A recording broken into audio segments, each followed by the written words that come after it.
everybody, I'm Katie. I'm Becky, and this is Live, Laugh, Lorcana. I had a really hard time remembering how to start that. Your name. No, it's hi everybody, then my name. It's a lot, Becky. Oh, You don't that's right. understand. I know. This every 2 weeks it's great, but it's also it's hard to get back into the swing. Anyway, how was your trip? It was good. So I just got back from a trip on a Disney cruise. And this is the anecdote I've chosen to share. So on cruise ships, there are a lot of trivias. If you've never been on a cruise, you're inside a lot. So they fill your day with trivias. There's music trivia, movie trivia, sports trivia, like literally any kind of trivia you want to do, you'll find out on a cruise ship. And on Disney cruises, they have these beautiful medals they give out to the people who win trivia. And it's like, it'll be one of the sensational six. And this is my 5th cruise. So I've done like more trivias than I can count. Like, I don't know how many it is, but I can confidently say it's over 50. And I've never won one. Dang. And I finally won one on this cruise. And I was going to make you guess what it was going to be, but it sounds like you already know. Yeah, Dad already spoiled it for me. Disney Tunes. Is that what you would have guessed? No. Well, yeah, we do a lot of Disney music. Also, TUNES, not TOONS, by the way. Yes. Oh, yes. Music tunes. I listen to Disney music all the time, so that's always the trivia I'm closest to winning, but usually it's like I miss one and somebody gets a perfect, and I did miss one. I missed Rock On from Camp Rock. Oh, deep cut. Yeah, but fortunately, everybody else missed other stuff too, so I'll put it on my Instagram, but like, look how cute. Oh, cute. Okay, the character medals are new because I also won a trivia on my cruise in 2017, and mine is just like a generic Mickey head. What trivia did you win? I don't know, it's a Disney movie, something. Yeah, this is pretty sweet. I would have loved a Daisy, but Donald will do. Donald's really cute. Aside, I went to a TV tunes trivia, like television theme song trivia, and I sat down and I was like, if DuckTales isn't one of the questions, I walk right out of here. Fortunately, it was. Oh, good. Was it all Disney shows or other stuff too? That was the only Disney show. Oh, interesting. Yeah, it was like Brady Bunch, Leave It to Beaver. Oh, I would have been good at that one. Yeah. That's fun. But when they were like playing, they play the song as they do the answers, and like everyone was jamming out to the DuckTales theme song. So. Have to. So what has your 2 weeks been like? We've barely talked in the last 2 weeks, week and a half. Good. I won't bore you with the personal stuff, but I went to League with you before you left. Yeah, I was supposed to be packing, and then you're like, okay, I'm going to League. I was like, well, I guess I'm going to League too. Yeah. And that was fun. And that was like forever ago though.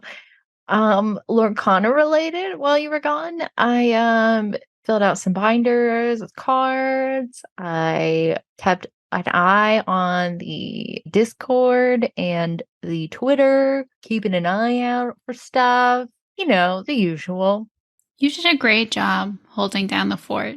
And when I got off the ship Saturday morning, I had a list of updates from you. I have to keep you posted. Well, we had some cool stuff happen, such as we've had 5,000 podcast downloads. Woo! That is exciting. Thank you, everybody who listens to us. Yeah, that is a really good one. Anything special happened in the League before I left? We played together the last game. Yeah. It was special. We're so funny at League because every round we're like, we hope we get matched together. We hope we get matched together. We just don't play together outside of League. Yeah. Yeah, and you beat me, which not surprising. Doesn't matter. No, it doesn't. But good game. I brought a bunch of Lorcana with me on the ship. I built 5 decks before I left. And you think I would have built like silly common decks like with not expensive cards, but no, I built like meta decks, and I had like a lot of money in cardboard I was carrying on that airplane and that ship. And I always get stopped in security when I have my decks with me. Did you find anybody to play with? We played each other a bunch just when there wasn't a lot going on. I'd like carve out an hour and we'd go sit in a bar and play Lorcana. We saw one other family playing. We saw them playing twice. I wish I had like Live Laugh Lorcana stickers to give them. You should carry those with you always. I know, I really should. But that's it. We had multiple employees come up to us and be like, because that's what they do on the ship. They're like, the cast members are all super friendly. So they'll come on and be like, hey, what are you playing? They had never heard of Lorcana before. They had no idea what it was. Were they excited about it? Yeah, they're like, oh, because we were like explaining how it was like kind of hard to find right now. They're like, oh yeah, I hope I can get my hands on it. I still don't, I think a lot of them didn't even really know what TCGs were, and like the concept was just like wasn't in their head. But I think that gives like a lot of credence to what we're going to hear Jess say in the interview about this still isn't really known in a lot of Disney circles. Mm-hmm. For sure. For sure. One thing we should talk about is that we started to hear some things about set 3. Spoilers! Yeah, we got spoilers. So here's something that happened that's totally my bad. They had an explanation of locations down on their official Discord via like a voice chat. And I totally missed it. Like completely just did not listen to it at all. Like completely slipped my mind and caught none of it. And I really wish they had like saved it so you could like re-listen to it, but that wasn't a thing. And that's crazy to me. That is strange. So I kind of like had to learn what locations were just like from people talking about them who had listened to the voice chat. Yeah, I was traveling while it happened, but like a lot of people wrote up notes. So I'm just like read the notes. Yeah. So that's an exciting new dynamic. Yeah, locations is big. That is like a game-changing thing. So that's exciting. Yeah. Are you excited about it? About locations existing? Yeah. Yeah, I'm excited. Everything we saw from set 3 looks really cool. Like we know we're getting DuckTales now, right? Yeah, very cool. And like the playmats are beautiful and everything's beautiful. Like the starter deck boxes, and we have like the pirate piglet. So cute. And what is it? Mini Spelunker. Yeah. Very, very cute. That's what I'm most excited for right now, is just how cute everything is. It's legit. And we did see the gift set's going to be back at the $30 price point. With big cards. Yeah. I have been missing my big cards. I need more big cards. I know. We got to start filling up these binders. I was not ready for set 3 spoilers. No, I wasn't really either. I feel like I mean, like I had just received my box of set 2. It's a lot to think about. I don't know. I feel like I'm not dumb, but like I feel like it takes a lot for me to be comfortable with things. And so it feels like dropping like this huge mechanic and stuff when I'm just trying to like navigate, set 2 feels like a lot for me. Mm-hmm. Yeah, I think they thought it would be a lot for people, and that's why they split it up. They basically split the mechanics of the game across 3 sets, where we don't get the locations introduced to set 3. That makes sense. But yeah, like we just got set 2 after a very, very long spoiler season. So I really just wanted to sit and enjoy my set 2 cards for a little while. I've heard a lot of people who got kind of mad when these spoilers came out and were like, Ravensburger is releasing these way too close together. It's just how it's going to be. But it's like the set doesn't release till February 23rd. So I don't think the issue is that they're releasing them too close together. I think they're just starting spoiler seasons too early. In my opinion, there are some people who want to live in a perpetual spoiler season. Totally respect it. It's not for me. If I didn't have the podcast, I probably wouldn't even have looked at these. I had one question for you, which is, if set 3 comes out February 23rd, when would you like to start seeing spoilers for that set? Well, first of all, my opinion is I don't think more than 50% should be spoiled. I think that makes it very special. Mm-hmm. And oh my God, at least wait till January. Yeah. Yeah, I was thinking about 6 weeks, which would be like around January 12th or something. I love 6 weeks. That's great. Hmm. 6 weeks, half the set. That's my dream. Well, that's what I would do. But nobody asked me, and I clearly don't know anything. So, Yeah, I don't. It's going to get spoiled one way or another before you open it because when game stores get the product in, they'll start cracking the product and they'll mhm. post it online. So you're never going to get the experience of opening it live, probably. But I like the idea of it. Me too. Me too. I think that's fun. So I've been on TCG Player a lot more, keeping an eye on prices on different things. It's Hmm. very cool. It kind of feels like the stock market. Oh, 100%. Buy low, sell high. I feel like I never wanted to sell my cards. But I do kind of regret not selling some cards when the going was good. You know what I mean? Totally fair. I should have really just done that. Yeah, especially ones you weren't playing with. Yeah. Hmm. Foolish. Foolish. So you have previously been of the stance, no singles. Hmm. Has that stance shifted? So no. I still love it that way. I think that's really fun. And it kind of keeps everybody on like not an even playing field, but like I guess no, there's no equal playing field. There's no equal playing field in TCGs. It Hmm. doesn't exist. You pay to play. Sealed and draft are your equal playing field in TCGs. That makes more sense. Yeah. I don't know. It's easy to say buying singles is cowardly when they're really expensive, you know? I disagree with your stance 100%. I don't know if I've ever said that in the pod, but No, I know. But it's like when cards are so expensive and you're buying them, like you're paying to win. And I think I that like doesn't it doesn't feel good to me. But when I buy a box for 150 and it has an enchanted Elsa in it, you know, it's paid for itself. You got so much value out of it. that's game. Yeah, and if you like to gamble, open packs 100%. Yeah, and I clearly would have a problem if I, explored gambling more. But regardless, what I'm saying is now it is tempting to buy singies. Yeah, and I think we'll see that even more so as product becomes more available, as more products getting open, single prices are going to get lower and lower. And hopefully that'll be the case from the beginning in future sets. I have always been in opposition to your don't buy singles stance. Like buying singles is the best value for your money. If you have a particular deck you want to play, just go buy the singles. You're going to waste so much money like opening packs hoping to crack that like legendary you need. I really liked having a box in chapter 1. I thought that was really fun. And then I ended up with 2 boxes in this Rise of the Floodborn. Now I have 2 boxes of Rise of the Floodborn, and oh my god, it's like a lot of cards, and very few of them are like anything I want. Yeah, yeah.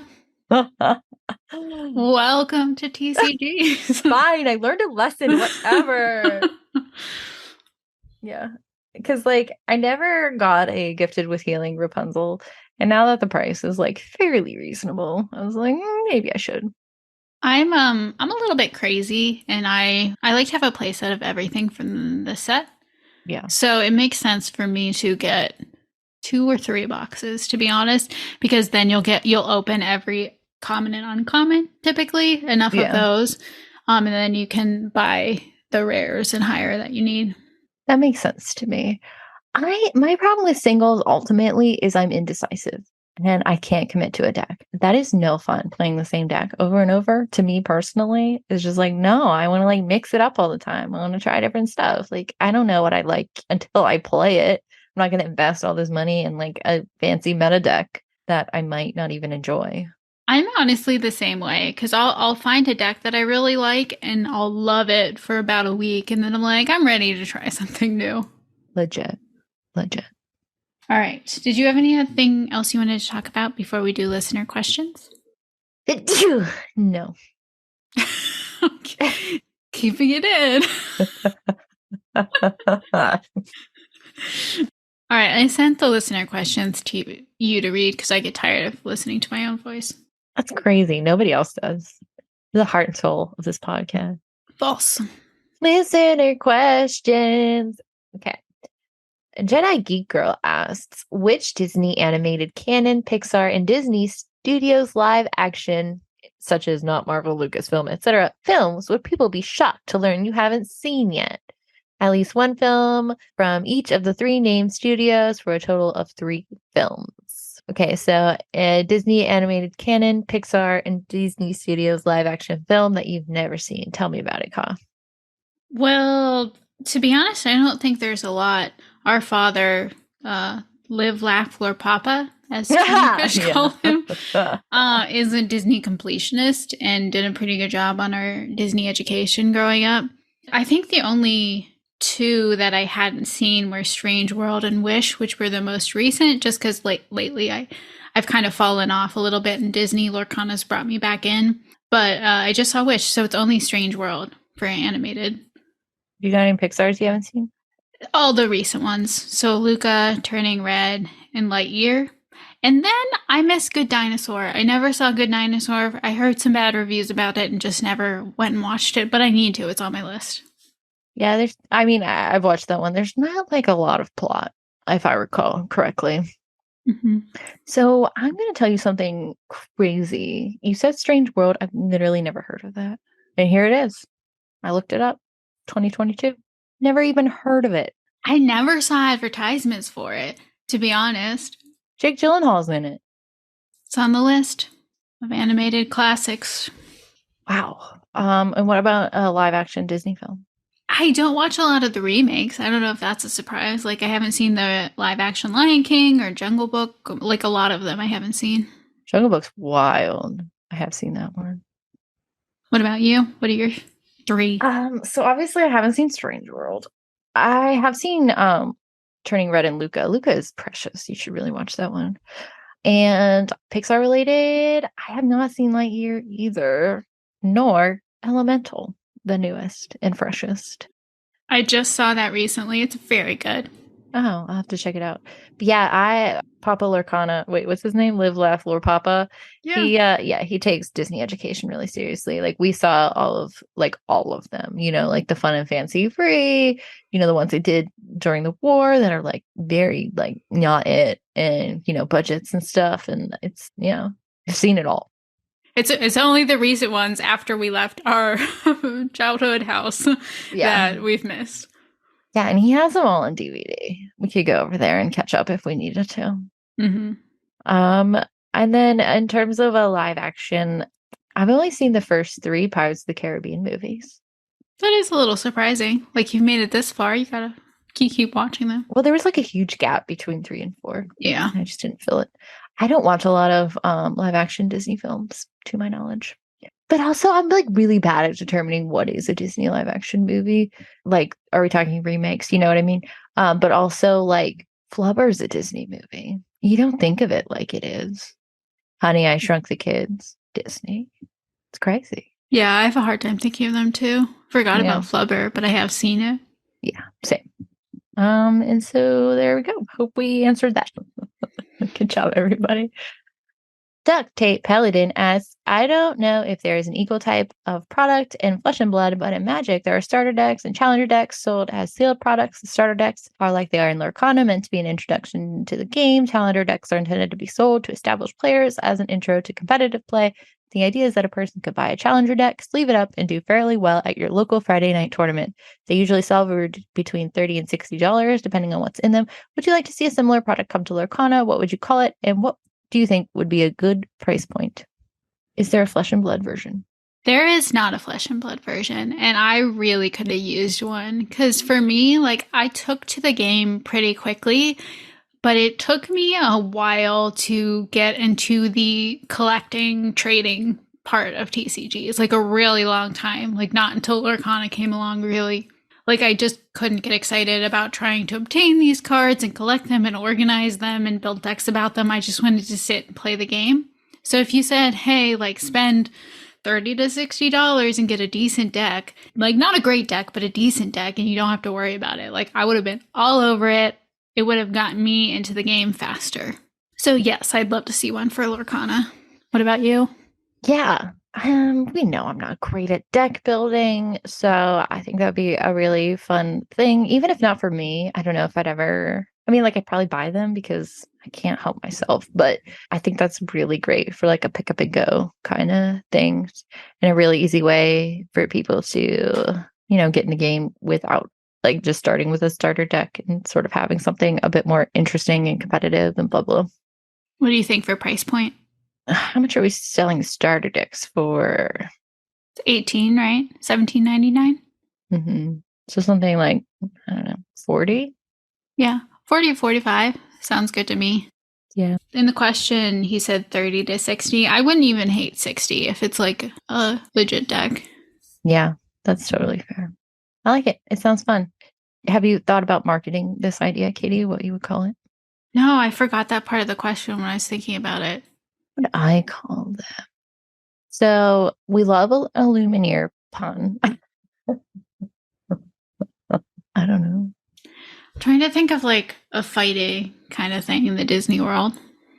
Yeah, we don't love a lot of fights, Mm-hmm. I'll ruminate on it. Um, Joe Three Tears on YouTube. Our first question from YouTube. Thanks, Joe. What's your guys' opinion on a ban or limited list for the game? Do you know what that is asking? Yeah, are there cards that you're not allowed to play in tournaments? Yep. Limited, I think, is from Yu-Gi-Oh, where they would say you can only have one in your deck. Mm-hmm. I think a ban list is inevitable. Like, there's eventually going to be a card that's just a little too good, and it's taking over the meta. Like, it's taking over competitive play, and they'll have to ban it. It stinks because it's like you never want to hear that you can't play with a card you opened in competitive play. That's not fun. And it's like confusing for new players when they build the deck with a card they opened and then someone tells them they can't play with it. But Are people big stinkers when something gets banned? no, I think it's probably just funny to most people. They're like, that's bad, you can't play with it. Yeah. Okay. That makes sense. I was curious. Are bans or limited more common, do you think? I think bands probably, but to be honest, I don't know. Flesh and Blood doesn't have a limited concept. Mm-hmm. I am curious about that though. Like what card would be not so game breaking that we have to ban it, but just you could only have one. So that's really interesting to me. So I'm looking forward to seeing if something like that happens. Yeah, Flesh and Blood doesn't do it like after it's published, but they have a keyword on their cards that says legendary, and any card that has that keyword on it, you can only have one of in your deck. Oh, that makes sense. That makes sense. Next question. Martin Cart says, I know this might not get answered on the pod. We'll see. But do you think online deck platforms like Dreamborn are hurting the traditional deck profile videos for post event content? Can I answer first? Yeah, so I was going to make sure does the question make sense to you? So here I'm interpreting it my own way. All right. Mm-hmm. So my thought is that perhaps a little. But in terms of like, there's one thing, like you've talked about piloting decks before, and it's one thing to like know where all the cards are. Like these are the cards that are in this deck. But it's another thing to know how to like use it most effectively. And I feel like there's definitely still like a huge like gap from there to there, and that, content can definitely address that. Yeah. So even though I can go on Dreamboard and find the deck list that won a competition, doesn't mean I'm going to go in and play it correctly. But like if, say, Dan from the Forbidden Mountain publishes a video with the person who made the deck explaining how to play it, I'll probably play it a lot better. Definitely, definitely. I do think it probably hurts those videos, but like if people don't want to watch a video, they're not going to watch a video. They're just going to like click into the video and search the comments and hope somebody posted the deck list, or they're going to fast forward through the video and try to get a screenshot of the list. And maybe that helps. Maybe that click still helps, but I don't know. I don't know if it truly hurts that in a bad way. Yeah, that makes sense. Martin Karp also asks, what's everyone's opinion? Everyone being us, I'm sure. I'm sorry. I need to stop putting commentary in the questions. Let me try again. We are part of everyone. So it's I know. Okay. Martin Karp asks, what's everyone's opinion on someone playing a less consistent build and then complaining about it?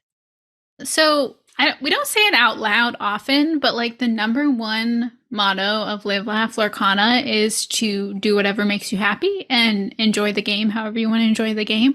So if you want to build a deck with 30 uninkables and then every game complain about how you have nothing to ink, if that's how you find joy, go for it. Ah, so true. So my because I've rarely had four of anything really in my deck, just because, not having the product that I want for it or whatever. You never know how a game's gonna go. I don't complain about it though, because I don't care. But we also yeah, complain if you want. Yeah, I'll just add one caveat. Like, if you lose, don't like tell the person you lost to, like, you only won because I had a hand of all uninkables. Like, don't do that. That takes away from that person's excitement about winning. And people do this like crazy. There are a couple people in particular, whenever they lose, they will start to tell you, you only won because this happened. Do we know people like this Oh, yes. in our league? Yes. Okay. I know a ton of people like this in other games as well. But as soon as you beat them, they will start telling you, you only won because I made a mistake here. They'll say, like, basically, I lost instead of you won. And it's like, don't do that. Like, that person this could have been their first win. They're so excited. Just tell them, great game. GG's. Interesting. Have I experienced that? I don't know. I experienced a ton. Oh, I know what the problem is, Katie. I never win. There you go. That's the secret to avoiding complainers. There you go. No, I mean, there are some people it's just not fun to win against. And then you even feel like you have to placate them and be like, oh man, I high rolled so hard. That's such a... Never mind. No, go ahead. I feel like that's something that like women do particularly. 100%. Like, I actually remember reading this in my psychology textbook where it's like men tend to attribute their successes to themselves and their failures to external factors, and women are the opposite, where they attribute failures to themselves and successes to external factors. I do that all the time. Yeah. Wow. Something to think about. Mm-hmm.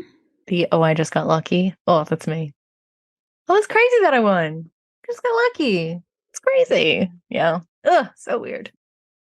Did we get through all of it? Did you have anything else you wanted to talk about? No. So we are about to play an interview that we recorded with Jess, which is a listener of the podcast. Who is a listener of the podcast? Boomst. I will say she was nice enough to record with us 2 weeks ago based on my schedule. So at one point, she wonders whether Ravensburger has rights to TV shows. We now know they do, but we didn't at the time. And then Jess was also nice enough to send us some links and also some pictures that we were looking at as we were talking through some of the Disney references in the interview. So I put all of those links and those pictures in a Google document that the link is in the show notes. So you can look at that during or after or whenever you want. And also we asked her for Disney content recommendations, and that list is also in that document. Here's our interview with Jess. Today we are joined by Jess, who is going to be talking about some deep cuts in cards and things like that. So, welcome to the show, Jess. Hi, it's great to talk with you. I've been following the podcast. You guys are fantastic, and it's so great to have a female perspective and a perspective that's not totally focused on pure competitiveness. Like it's such a great breath of fresh air. Thank you so much. Yeah, I just have to, I'll give background to our audience as you sent me a message on Twitter and was like, oh, hey, I think this would be a great idea for a podcast. And you had all of these notes and like every note was just so interesting. I'm like, do you want to come on and talk about it? So I'm so glad that you agreed to do that. Thank you. Yeah, I won't lie. Totally nervous right now. But you guys seem very cool and chill. So I'm like, okay, if I'm going to do this, these are two great people to do it with. Aww. We're nervous every week, so. It's true. Okay, that makes it a lot better. Yeah. So the first question we often ask on the podcast, just because I'm always so interested, is kind of like, what's your background in Disney and what's your background in TCGs and how did you come into Lorcana? Okay, so I'm definitely more from the Disney side. Grew up during the Disney Renaissance, so that like Little Mermaid to Tarzan era. And just even as a kid, I was always really intrigued by like stories and storytelling, and those definitely sparked my interest. We also had family in the Orlando area, so we go to Disney World, fairly often. Definitely fell off the Disney train a bit as a teenager, as many people do, and then kind of circled back as I got more interested in like behind the scenes stuff. And also they kind of seem to be turning a corner and coming out with things like Princess and the Frog and Tangles and Wreck-It Ralph and Frozen. And that kind of pulled me back in a bit, which doesn't mean I don't have criticisms of some of the things Disney has done as a company or a particular media they've made. Very much do. But as a force in entertainment, Disney is such a unique beast in terms of both its history, its legacy, and what it's capable of for good or for ill. And I just find it deeply fascinating. Yeah, totally. And then on the TCG side, have you played TCGs before? Not really. I probably collected some Pokemon as a kid, watched the anime a little, but then the story kind of seemed to be staying in one place and I kind of lost interest. I got into Yu-Gi-Oh! Again more through the anime and the manga, played the cards a little bit, played the video games a little more, but still not that much. And then like kind of when they moved on to the new cast, I sort of fell off with that. And I've tried playing like the digital versions of the card games, but the mechanics have gotten really complicated. And I was just like, okay, there's like 12 different ways to just summon a thing. I'm out. That's too much. It's fair. So as for getting into Lorcana, there was a lot of buzz when Robin Berger was coming out with the Villainous board game. And I just remember seeing that and the art looked so great and you could really tell how much love and care for these stories and characters had gone into it. I was super impressed, got the base game, have some of the expansions and played with that.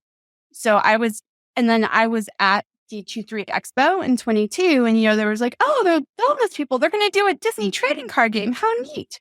Maybe I'll try and check out their booth. And no, it was basically impossible to get anywhere near there. And again, like I was also there to try and do like other panels and things. Granted, if I'd known the D23 set would be going up for like 20 grand, I might have tried a little harder, but still milk. For sure. So from there, I was aware of it and and I tried to keep ahead of the news and figure out, okay, well, where can I actually get cards when it comes out? And that was definitely a bit of a roller coaster. I ultimately ended up at a really good LGS that is woman-owned, super inclusive, great vibes. So I'm like really happy with kind of the group I've been playing with and friends I've made through the game. That's definitely kind of the type of scene I would like to be in versus something that's like ultra competitive or very like, that's just not for me. Because at the end of the day, it's like, oh, I'm playing Mickey Mouse. If you're going to be so serious as to be aggressive and unfriendly to the people you're playing a game with, that is just not a place I want to be in. Totally agree. Yeah. I feel like our league kind of has a more casual vibe and I really like that. Right. And I do want to be clear, like, I'm not saying like, oh, you like, if you play competitively, I don't like, no, like people can play competitively and like have these really great meta decks and do that. And I fully respect them for that. It's all in the attitude. So you sent us a really interesting note. If I could just like read a little snippet of it. But a lot of Lorcana content is coming from people primarily entering from the card game side of things more than being Disney fans. So some Disney deep cuts and references are not being caught or at least not being recognized for what they are. And then you sent us some examples, which are amazing. And I want to talk about them later. But yeah, so I just wanted all of us to discuss. Any thoughts on why the majority of the content seems to be from people from the TCG side more than Disney fans? So going in, I do want to say that, like, I'm not trying to say, like, oh, if you don't know, like, X piece of obscure Disney trivia, you can't be a real Lorcana fan. This isn't for you. Like, no, the game's for everybody. There's lots of entry points. I was more surprised, like, on the content creation side, that people weren't necessarily taking that angle or picking up on these references, because and something that's sort of in that nerdy culture zone, like the deep cuts and the references and Easter eggs seem to be things that we do look for. So that didn't seem to be coming to the surface as much was a surprise to me.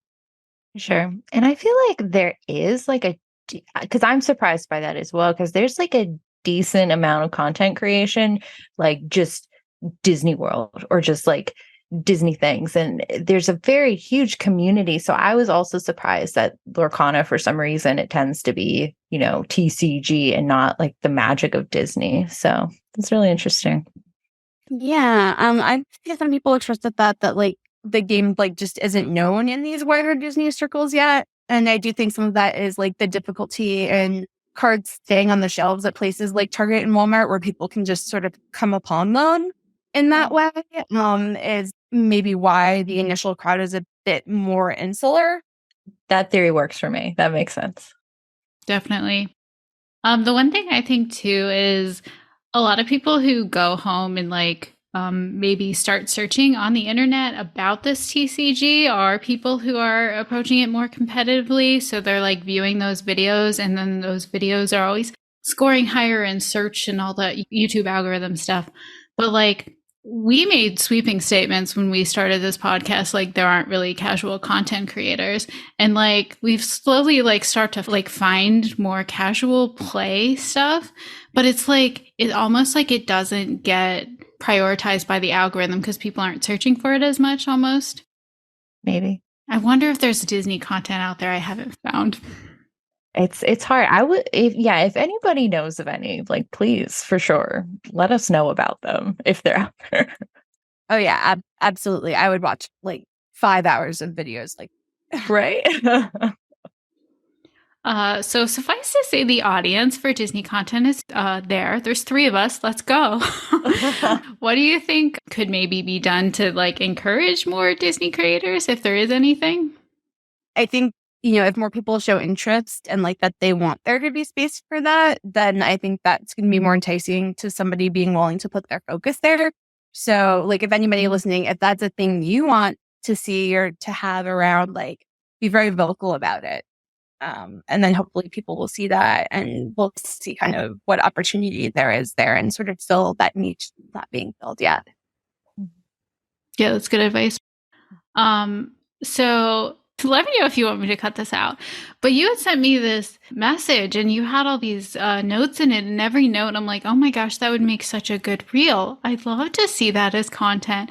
And then I was like, Jess, like, do you want to be a content creator? So I'm just like curious, like, is there a particular reason like you wouldn't go into that yourself? I think the big reason is, so I'm happy to contribute to content. Like, again, I'm here with you lovely people. I'm happy to do that, or like write an article for a website if somebody wanted that, or even like do stuff on a more recurring basis. But I think being a driving force for content creation, I think ultimately would be something that would not be great for my mental health. Like running my own content and needing to deal with algorithms and schedulings and moderation and just all the things that go into that, like all kind of the back end stuff. I don't think I could handle it in a way that would be healthy for me. It's just not in the cards right now, and mostly not intended. But again, like, I'm happy, like, as often as you want to poke me and be like, Jazz, come talk Disney nerd stuff, or if somebody else for whatever reason would want to talk to me or have me contribute anything, I am there. I'm happy to do that. And like that more casual, low commitment way, just I don't think I could handle being, like, again, like I said, that driving force, I think, is not for me. I totally get that. It's also not for me, which is why I have Katie. I don't have a Katie. We just need to clone her, because then I could have a Katie. She could do all that stuff. You just got to find somebody to do that for you. I was going to say it's also not for me, but here I am. No, it's hard. Content creation, it's kind of like a second job in a lot of ways. Oh, absolutely. Yeah, I mean, we don't put out a lot of content. People No. who do, like, I don't know how they do it. I truly don't. It's so much. Yeah, and there's like people like Citizens of Lorcana and B Squared, Emerald Illumineer, who actually asked the initial question that kind of led to my note to you, like all these people doing like all this great stuff. But that is so much work and effort and different things to handle and like plates to juggle. And I have all the respect and admiration in the world from them because I just look at that and I'm like, nope. Fair. But yeah, let's go into some of those references. Because you had mentioned a few that I thought were very interesting. So I'm going to re-prompt you for them. Why are there square trees in some of the backgrounds? Can you talk about that? Sure. So this was that tweet by Emerald Illuminaire that I wanted to shout out. They were in the background of several cards. I know the Mickey Musketeer, I think maybe one of the Auroras and a few others. And as soon as I saw the question, it completely pinged my nerd brain. I was like, oh, Sleeping Beauty. It's a Sleeping Beauty reference. We do tend to think of Disney as having this very singular style, but if you actually look at their different movies and TV shows and things, particularly the hand-drawn ones, the styles can have a lot of variety to them. Sleeping Beauty is one of the more distinct. Everything has this kind of detailed angular quality, sort of like medieval artwork, and that's by design. The original concept artist like went to like tapestries and illuminated manuscripts and really pulled from that. And then I think I sent you a link to a blog post I saw that like covered that whole thing in depth, which hopefully could go in the show notes. Yeah, definitely. So, and then I can't even take credit for knowing that because the reason I knew about the square trees was back when Kingdom Hearts Birth by Sleep came out. One of the worlds in that one was based on Sleeping Beauty. And I remember people calling out like, oh my gosh, they even did the square trees. It looks just like the movie. And that always just stuck with me as this really cool detail to take that time and effort to recreate. So I just immediately was like, oh yeah. It was just, it was 2012 again. And I remembered. Love that. Yeah, that's like such a good detail.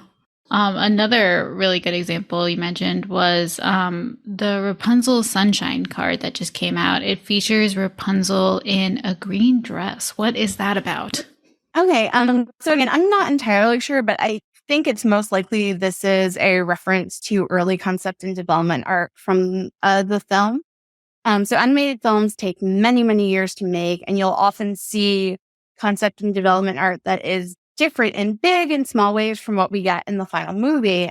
And, I just remember from seeing behind the scenes things about Tangled, there was a lot of art of Rapunzel in green instead of the lavender we ultimately see her with in the film. So again, Claire Keane, who was one of the artists who worked on Tangled, and she's also the daughter of the very, very famous Disney animator Glenn Keane, has a bunch of that Tangled development art on her website, and you can just see the green dress all over the place. So I think that was likely a shout out to that early development. I don't know why they made the switch to lavender. My two best guesses are either A, Princess and the Frog had come out the year before and they didn't want to have two princesses with the main looking green back to back, or like they did a marketing survey and were like, oh, little girls are more likely to buy purple things than green things. I figure it's something along those lines because that's just sort of how Disney operates. Likely, yeah. I always forget about the marketing side, but I'm sure that's a huge part of everything they do. Yeah. But yeah, are there any other Disney card deep cuts we can talk about today? There are, and feel free to cut this down to the ones you find the most interesting for the final episode. I will not be offended. So Cinderella, Gentle and Kind. So her subtitle is right from the opening narration from the movie. It also kind of calls back to have courage and be kind, which was kind of a thematic phrase from the 2015 live action version. Like that kind of became her mantra in that version of the story. The Three Musketeer cards and Princess Minnie are sort of interesting because there was a Mickey and the Three Musketeers short, but the characters are all listed as Dreamborn, not Storyborn. And I don't know if that was to give them a little more freedom with the art design. Because Because I think like with Donald with the pillows, I think looks slightly different than how they are depicted in that short. And I don't know if that was like a conversation between Disney and Ravensburger in terms of fidelity, because Disney is very serious about the integrity of their IP. Like they're literally like, there were companies that had licenses to do comic books that lost the license because there was like art that was not up to standard in them. Mm. Disney goes hard. Yeah, that's definitely true. I didn't realize this, but I've learned it from Illuminateers content. Go watch them. But like there is like a back and forth process where they're like, "Hey Disney, can we do this?" And they're like, "No." And there's like there can be several back and forths before they end on the final version. Yeah, and that is good because again, that's how they maintain integrity. Like they do that in a lot of ways. Like anytime a character shows up in anything, like the script will be gone over to make sure it sounds like the character. Kind of an interesting aspect of that had sort of come up in some Lorcana places. So some people like to go to the Disney parks and have characters sign their cards. And some people are very like, why would you even bother doing that? Why not just have some random in a Halloween costume do it? And the reason the signatures are standardized. Mickey Mouse's signature always looks like Mickey Mouse's signature. If you are, as the official Disney phrasing goes, friends with any Disney character, you need to have their handwriting down. And it needs to look like their handwriting. And there are little intricacies to every character signature. Like Elsa's has little snowflakes, for example. And that will be consistent across the board. Like anytime, like it doesn't matter if it's 10 years later, it will look the way it's supposed to look. Yeah, I love that. I feel like we compared as a child to like, oh, is this the same as the last time we went? Yeah, we always had the books. Yeah, that's true. Going back to art, like I'm sure it is a huge honor to work on Disney stuff and even for this game being asked to, but the pressure to get things right would be too much for me. I am not artistic at all. Like my stick figures come out crooked. Right. Like, yeah, like the pressure to have things be on model and like Disney approved must be so high. But then on the other hand, when like it passes, you must be like, oh my gosh, they said my genie looks like Janie. I'm the best. Sorry for interrupting. Go ahead. No, not at all. Going here forward, this is where I had the art in my note. So Aladdin Heroic Outlaw definitely feels like it's at least winking at the third movie, Aladdin and the King of Thieves. There's some similarities to Aladdin's outfit in that card and his dad's outfit in the movie, particularly like the high boots and the big sash and like the way he's got like the cloak clasp aligned on his right shoulder. It definitely feels like a shout out to me.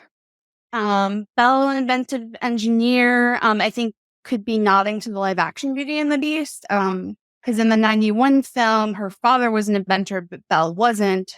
In the live action one, Maurice is an artist and a clockmaker, but we kind of see Belle invent sort of this early washing machine so she can automate doing the laundry while she reads her books. Hashtag relatable. Yeah. And Jasmine Queen of Agrabah feels like it might be similar and also winking to King of Thieves because there are aspects that look a lot like her wedding dress, particularly the shoulders on her cape, the white color, and kind of the placement of that one brooch. So I think that might also be a little shout out. And I wouldn't be surprised if maybe it initially like started out as the wedding dress, but maybe Disney said, no, you have to tweak it. So Monique, stylish surfer, has Geppetto's kitten Figaro on her surfboard, which seemed like sort of a weird crossover, except it technically is a crossover, but it's a pre-existing one. After Pinocchio, Disney started doing animated shorts with Figaro as Minnie's kitten.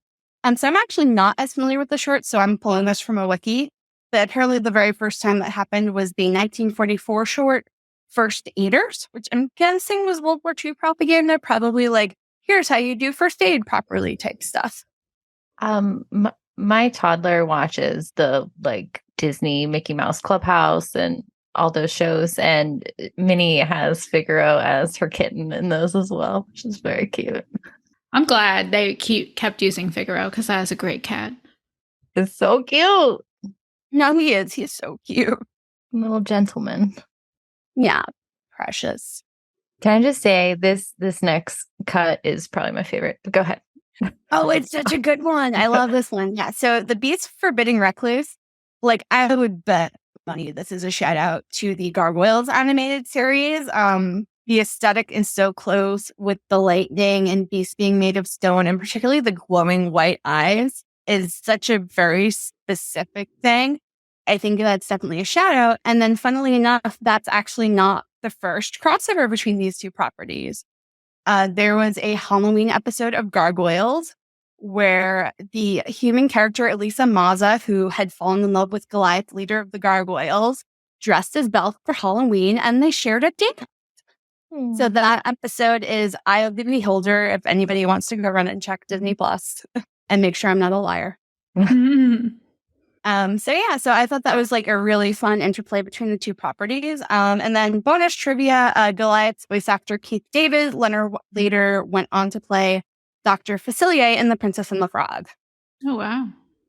Those were some great references.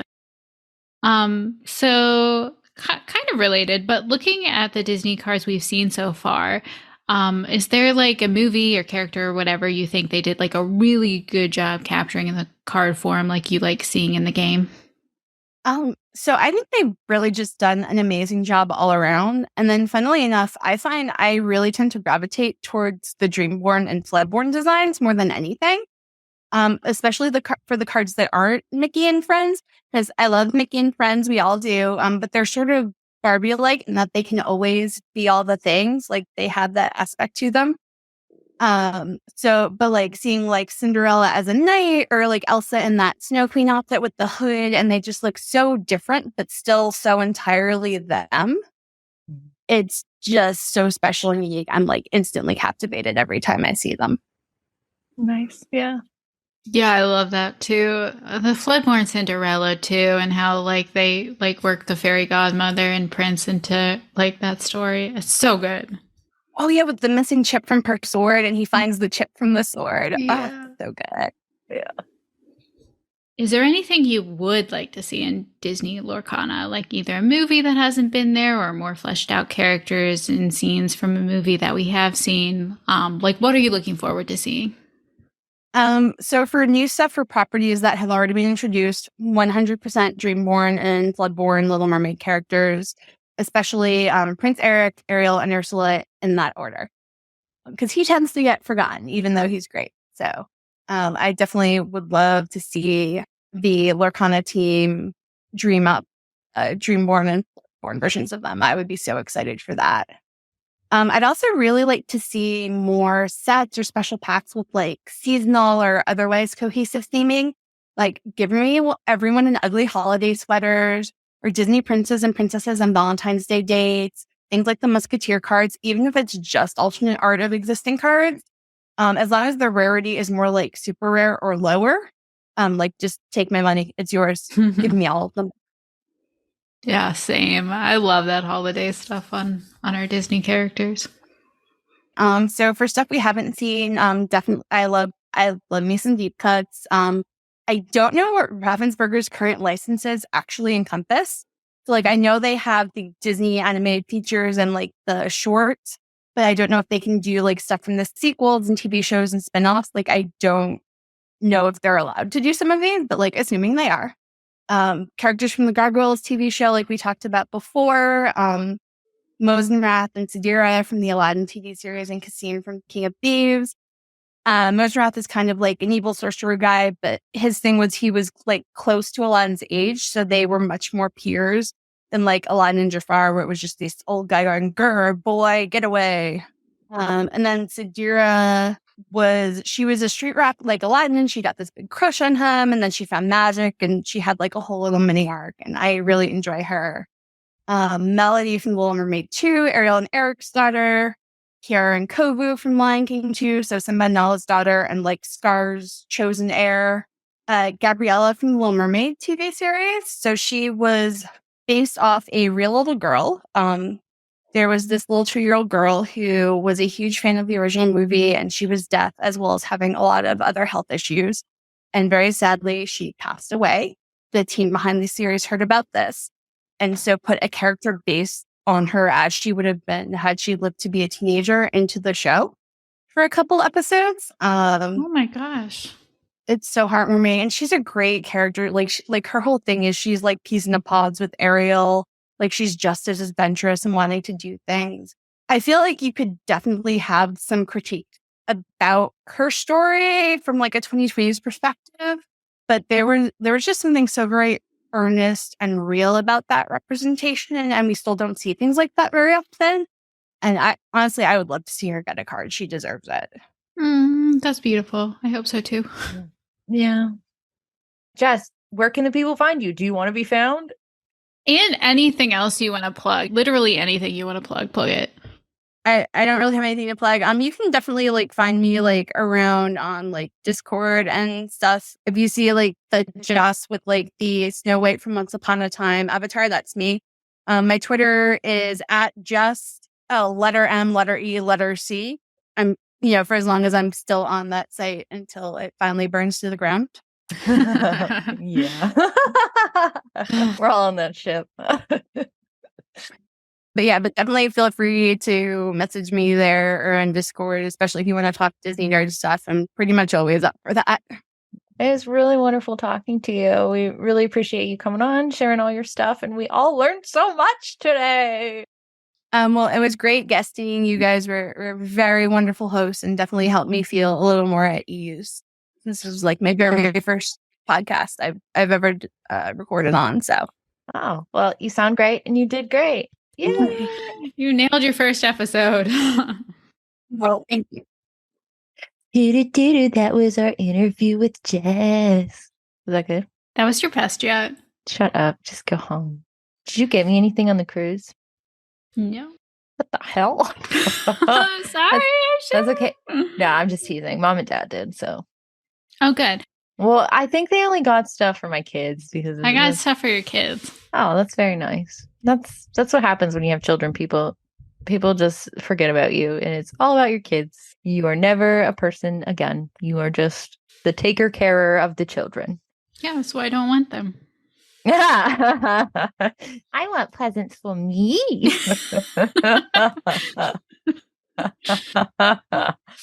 I was gonna get you a box of Lorcana for Christmas, but then you went and got all the boxes that you wanted. Got all the boxes, Katie. Don't give me anything. I don't know what to get you now. Let's talk about our featured creator. Our featured creator is Lorcana Library. This is a YouTube channel by a father-daughter duo. Most of their videos feature the daughter, Alice, opening product or playing games. Alice is an amazing player for her young age, and it is so fun to watch. And from Twitter, it looks like she's already participated in some pretty big tournaments. I am really looking forward to seeing her continue to kick butt as she gets older. So be sure to check out Lorcana Library on YouTube and Twitter. So thanks for joining us today. It's always nice to hang out with you. Be sure to check us out on Instagram, Twitter, YouTube for this, but on YouTube, anywhere you get your podcasts, and check out our Discord. We have fun in there. So also happy holidays, whatever you're celebrating, whatever you're going to celebrate. We hope it's wonderful, magical, and the upcoming year is full of, peace, love, hope, happiness, all those good things to you and yours. Yes. Happy holidays. And until next time, remember to live, laugh, and lore.